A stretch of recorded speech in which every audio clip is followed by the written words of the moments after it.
जहाँ पे हम आपको पता चल ही गया होगा कि हम लोग यहाँ पे किस मकसद के लिए खड़े हुए हैं।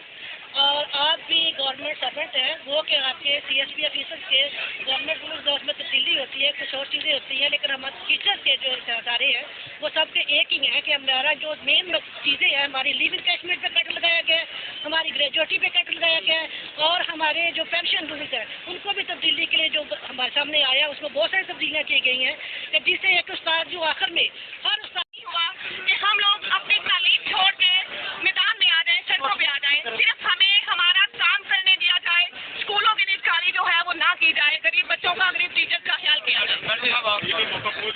चलो खामोशी से इस बात की बात हमें।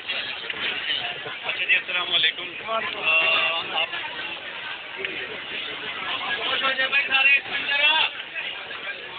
आपके एहतजाज और आपके एहतजाज के नतीजे में हमारी आपकी बात हुई है। 2-3 मसाइल हमारे सामने आए हैं, लीव इंकैशमेंट, ग्रेजुएटी और पेंशन के हवाले से।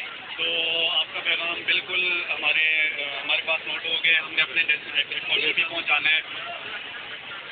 इससे आगे जो मैं एक बात करने लगा हूँ वो ये है कि असातिज़ा की जो एहतराम है वो बचपन से हमारे दिल के अंदर है, बल्कि मेरे वालिद साहब खुद एक स्कूल टीचर हैं। ठीक है,